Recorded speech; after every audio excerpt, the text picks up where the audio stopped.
Este podcast é um oferecimento de Nadai Ferro e Aço, 12-3832-7124, Ubatuba, São Paulo.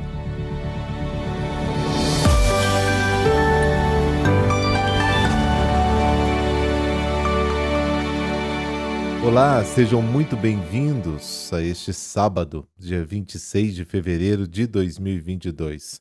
Espero que esteja bem aí com você e com a sua família, viu?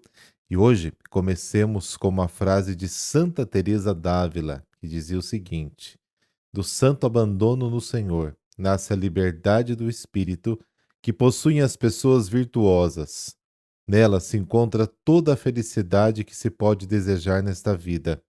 Nada temendo, nada querendo e nada cobiçando das coisas do mundo, tudo possuem.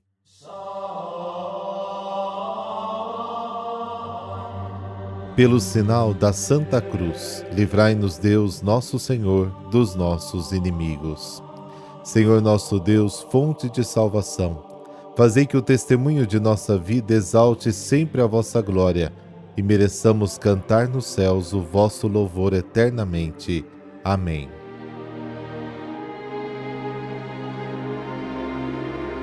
Marcos, capítulo 10, versículos de 13 a 16. O Senhor esteja convosco, Ele está no meio de nós.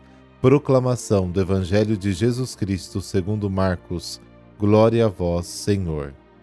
Naquele tempo traziam crianças para que Jesus as tocasse, mas os discípulos as repreendiam.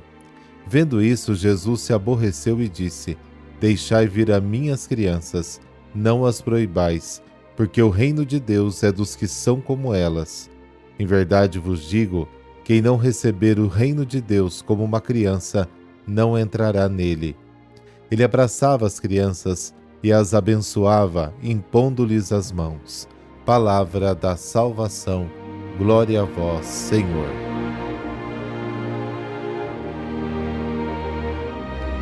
O Evangelho de ontem mostrou o conselho de Jesus sobre a questão dos grandes e os pequenos e os excluídos. O Evangelho de ontem, os conselhos sobre a relação entre homem e mulher, marido e esposa. O Evangelho de hoje traz os conselhos sobre a relação entre pais e filhos. Com os pequeninos e os excluídos, Jesus pediu máximo acolhimento. Na relação homem-mulher, ele exigia a máxima igualdade. Agora, com as crianças, ele pede a máxima ternura.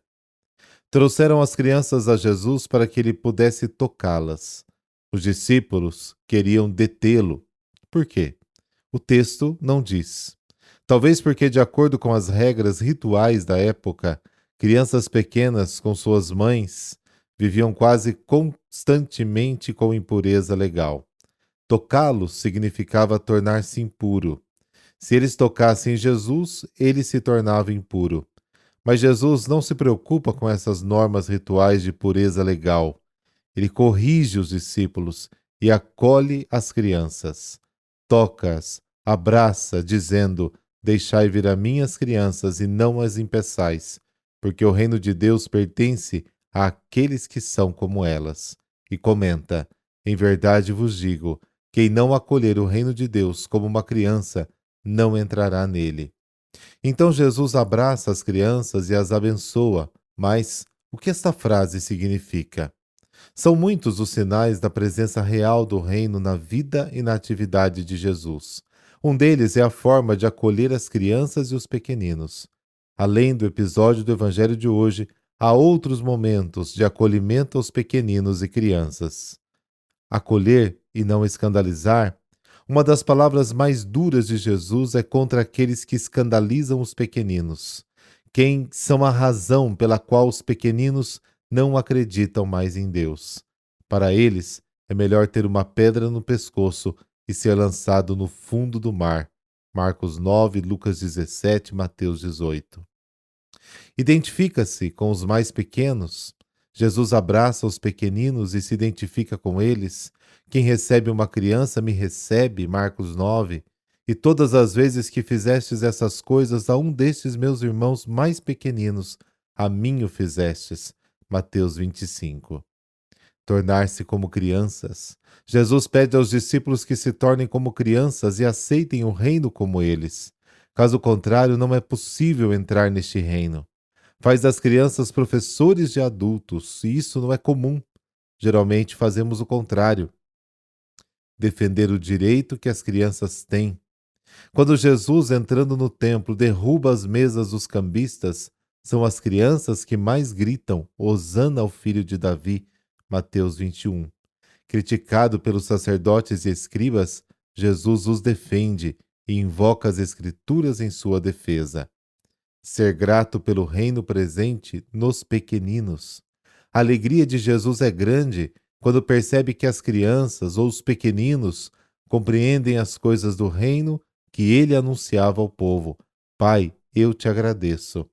Jesus reconhece que os pequeninos entendem as coisas do reino, às vezes melhor que os doutores. Acolhimento e cuidado. São muitas as crianças e jovens que ele acolhe, cuida ou ressuscita. A filha de Jairo, de 12 anos, a filha da mulher cananeia, o filho da viúva de Naim, o menino epilético, o filho do centurião, o filho do funcionário público, a criança com os 5 pães e os 2 peixes. Lembra da multiplicação?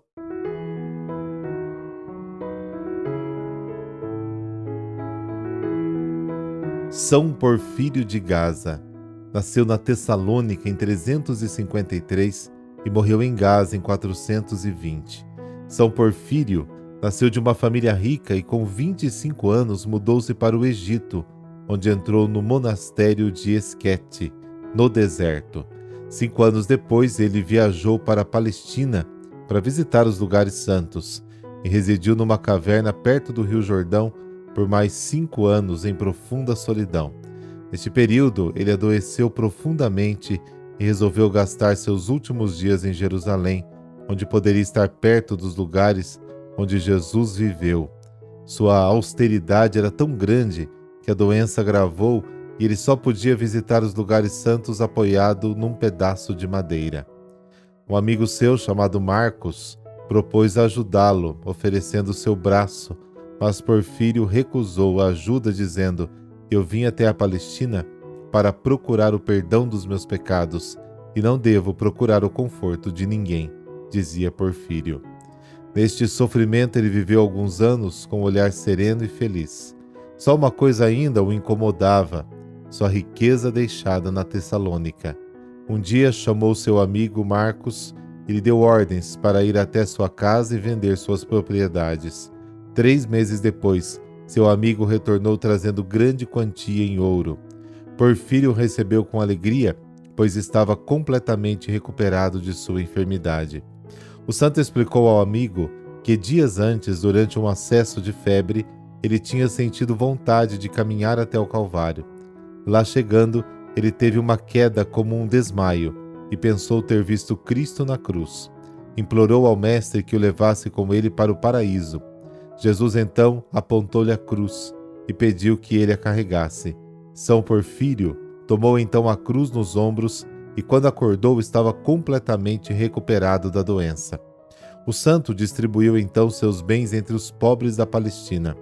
Para sobreviver, Porfírio aprendeu a fazer sapatos e tornou-se um grande sapateiro. No fim da vida, Porfírio retornou para Gaza, foi ordenado bispo e passou a defender a fé contra o ataque constante dos pagãos.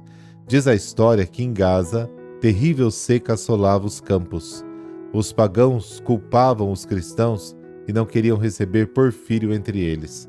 Às portas da cidade, Porfírio rezou a Deus e a chuva caiu com abundância.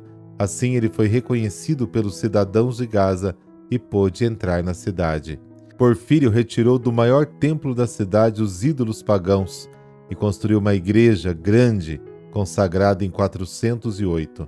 Na ocasião de sua morte, sua diocese era toda cristã, conforme o testemunho de seu amigo Marcos, que escreveu a biografia do santo. Ó Deus, que aos vossos pastores associaste São Porfírio de Gaza, animado de ardente caridade e da fé que vence o mundo, dai-nos por sua intercessão perseverar na caridade e na fé, para participarmos de sua glória. Por Cristo nosso Senhor. Amém. Abençoe-vos o Deus Todo-Poderoso, Pai, Filho, Espírito Santo. Amém. Excelente sábado para você e para toda a sua família.